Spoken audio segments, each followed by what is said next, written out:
Good evening to you all. It's an absolute pleasure to be here again and to see so many of you in the room and to celebrate the excellence of Polish higher education.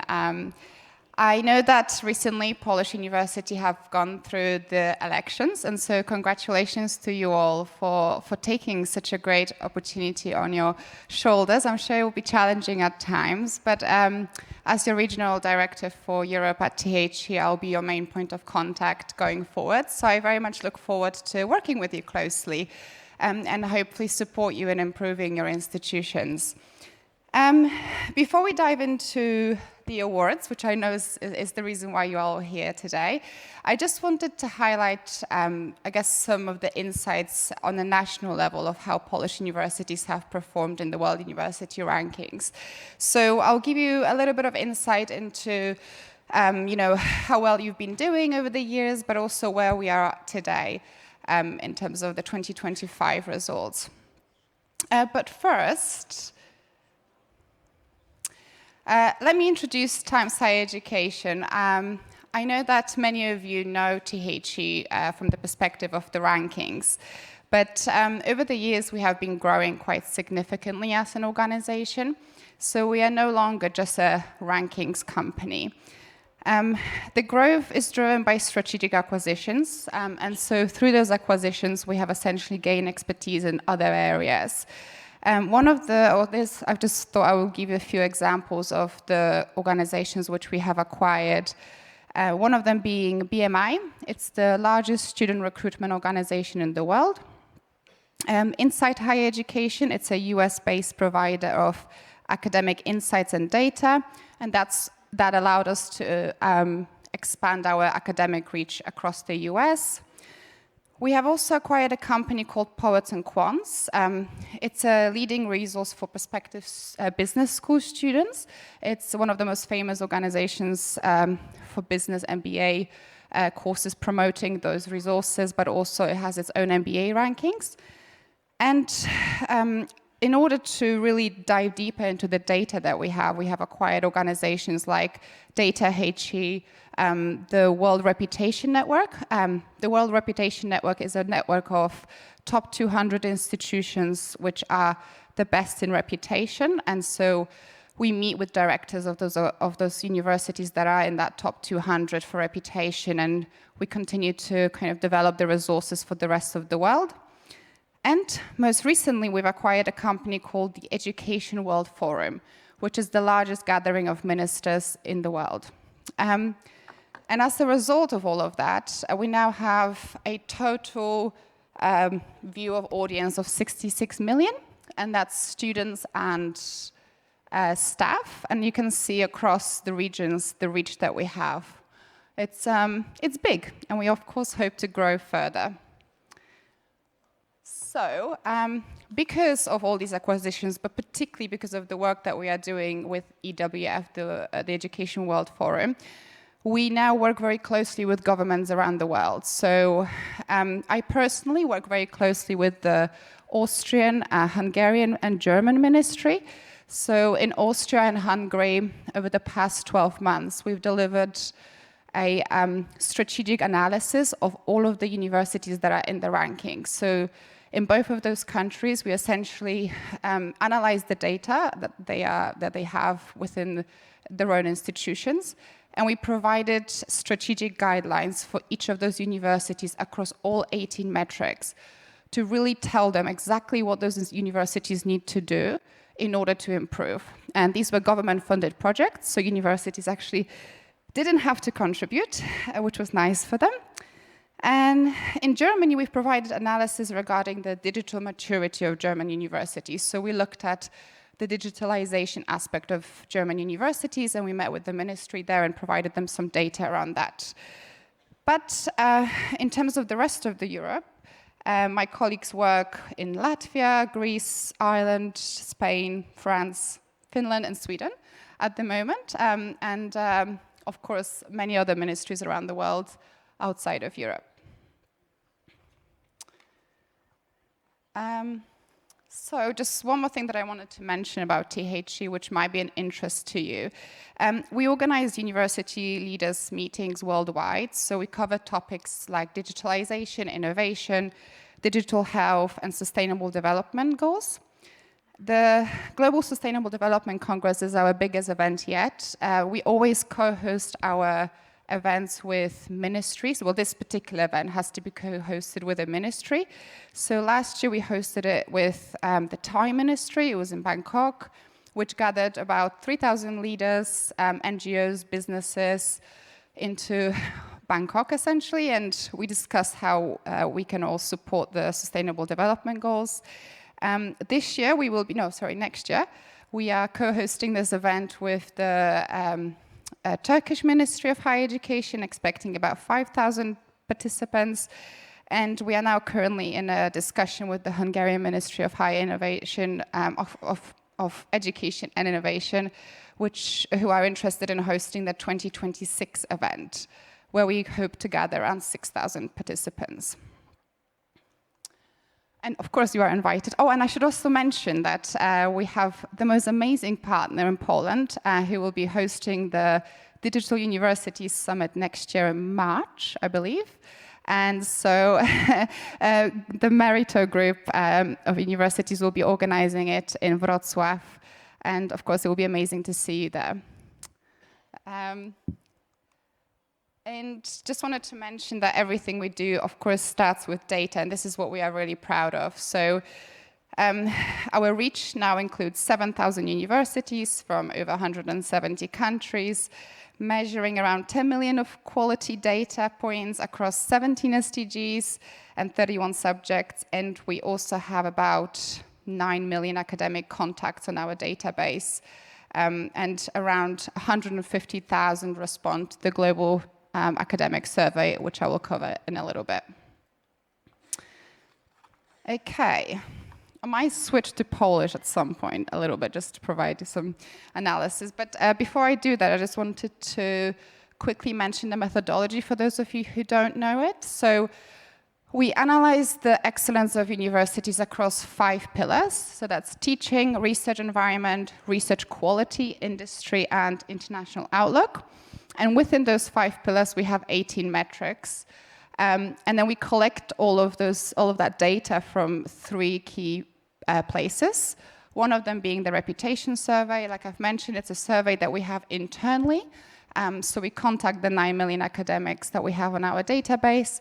These are active scholars who must have at least 1 citation on, they essentially answer the question, who do you believe is the best for research and teaching in the subject area that they operate in?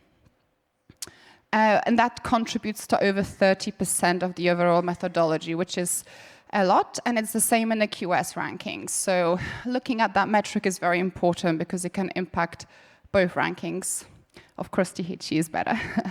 And then the other part of data that we get is from universities. So we collect the kind of factual data from you. This is what you give to us. And then the rest of it comes from Elsevier. So that's our bibliometric data. So now that you know, and of course, if you would like to know more about the methodology and you would like to understand it further, I'm happy to explain it to you outside of this conference. Okay, so looking at the data and the growth of the rankings. So as you can see, they've been growing significantly over the years from 2018. And it's really amazing to see that in 2018, we had 12 Polish universities in the rankings. And today we have 40, which again is a few more up from last year. And actually, in terms of the amount of universities in Poland that are classified for the World University Rankings, is 17th best in the world, which is great.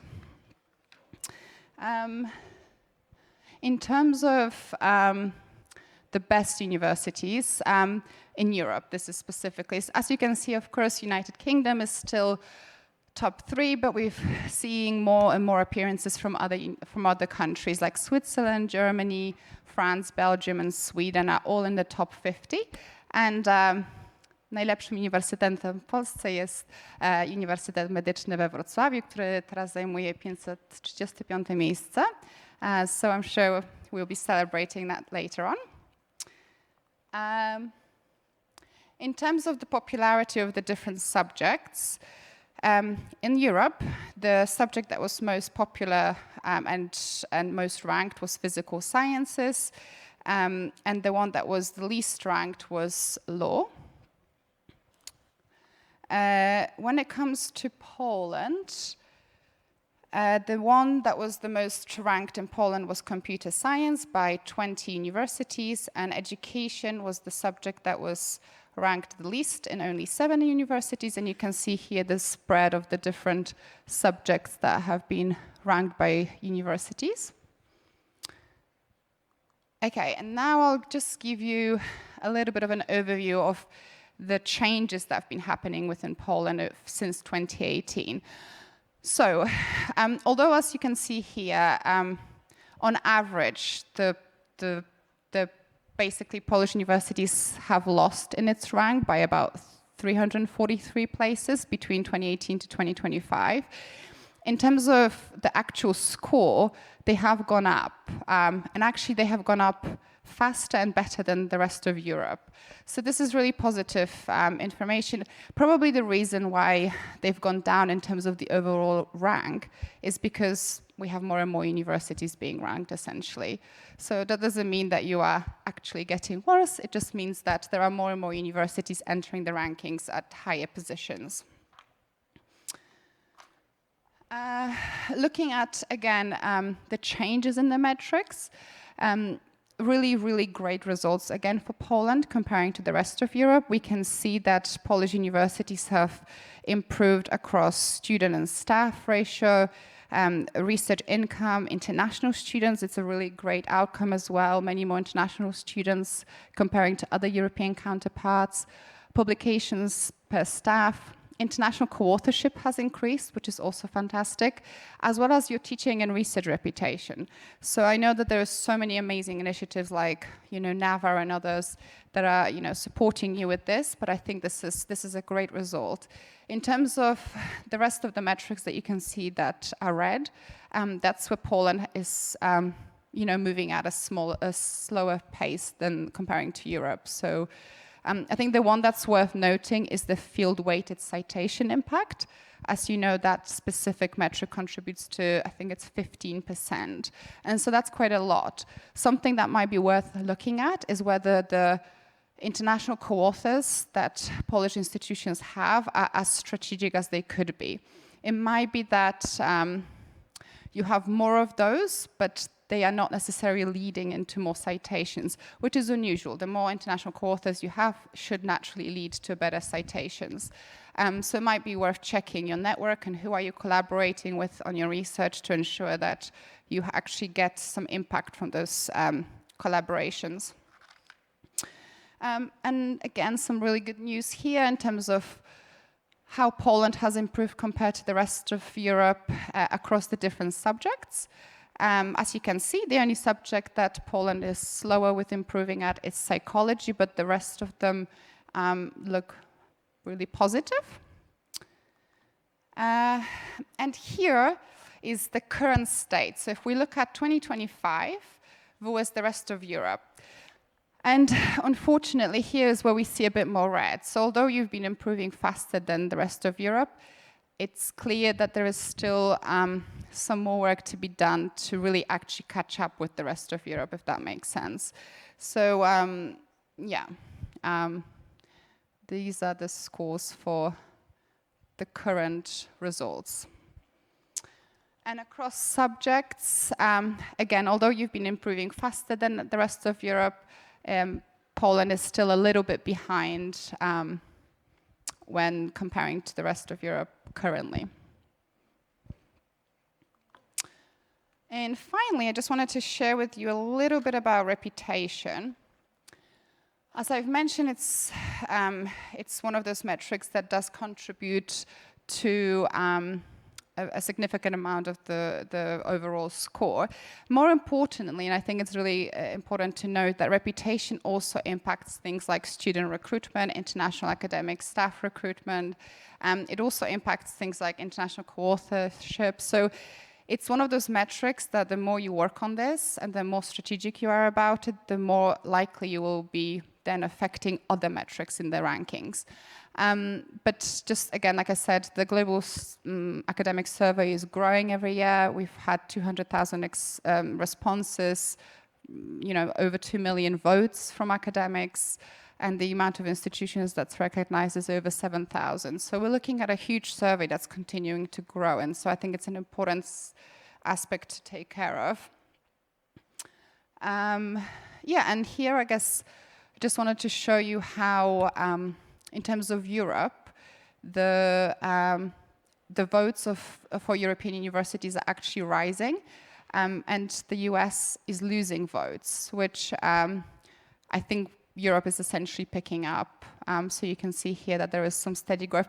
Something, of course, to note is that Asia is starting to do really, really well. I mean, the amount of resources and work that's happening in Asia around all of this is significant. And I mean, you can see that all the work that they are doing in that area is kind of resulting in better and better reputation for them.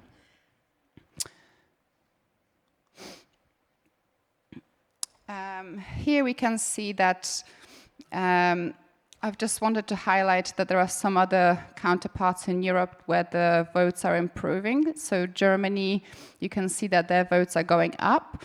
France is the blue line. That's also their reputation is going up. There was a lot of initiative in France around combining institutions, so that also might be the reason why there was a lot of institutions like there are, I guess, in Poland, in France, and now with the government's effort, they have combined a lot of institutions. But you can see that, which is good news for the rest of Europe, the votes for UK are actually significantly falling down, so that's the top line. And you can see that the votes for UK universities are going down. So you can steal the votes, hopefully. Okay, and just to look at Poland, I mean, sorry, I don't feel very well. This is why I'm sniffing a lot. You can see that the world, in terms of the votes, so just to make a note, in 2020, we basically acquired the global survey from Elsevier, so we've managed to do it internally. So this is why you see such a hike across Europe, Poland, and the rest of the world in the reputational votes. But you can see that Polish votes are going down compared to the rest of Europe and also the world. And in terms of the votes that Poland is receiving the most for is engineering and technology. That's the subject that you are, on a national level, most known for. Yes. So essentially, I guess the message from all of this is that, US and UK, they're dropping votes, and countries like Germany and France, they're picking up those votes. So I think something needs to be done, I guess, in Poland in order to get votes for the Polish universities. And here, I just thought I would highlight the overall number of votes that are coming in for Polish universities. So as you can see, majority of Polish reputation comes from Polish universities, and it's not great because that's limited. Of course, we normalize and we use the UNESCO data to ensure that the votes that we take from each country is normalized by country, and therefore just focusing on building your reputation within Poland is not the best thing to do if you want to improve your reputation globally. So the next set of votes, if we exclude Poland, this is the second graph, you can see that you're getting most of your votes from Ukraine, Russia, some from the US, Germany, Czech, Japan, United Kingdom, France, Spain, and Hungary. So this is the kind of majority, but we have the data to show each institutions where your votes are coming from. So if you are interested in understanding who's voting for your institution, where are your votes currently, and where are your opportunities in terms of really attracting academic votes, we can look into this. For me, you can speak to me at the end. And I guess just finally, I wanted to highlight I guess maybe areas for Poland on a national level that I would focus on. So like I've mentioned, teaching and research reputation. we're seeing more and more governments in other European countries doing things like national level reputation projects. So really working and defining for example, what's Austria really wanting to be known for? What's the excellence across all the universities that they can really combine? And then how do they attract international students? How do they attract international staff as a country, and supporting the universities there? So when I look at the data across all the 40 ranked universities in Poland, reputation is just one of those areas that more needs to be done. And we spoke before on a panel about the quality of higher education in Poland. It's definitely outstanding, but the sad part is that not enough people around the world know about it yet. And I guess, as I've mentioned, all of that work around reputation can then impact the research metrics. So that's another area that's, combining, I think, has over 30% of the overall methodology, and that can really help. And that will ultimately impact things like international co-authorships, attracting more students and more staff to Poland. So, yes, I think this is it. If you have any questions on how we support universities in these areas, I can send some examples of the work that we've done around reputation with various universities around the world. If you would like to understand your data better and so on, this is my email. Please feel free to contact me and we can arrange a meeting and go through all of this work, but on a university level rather than on a national level. So I think this is it. Perfect, thank you very much. Duże brawa, proszę Państwa.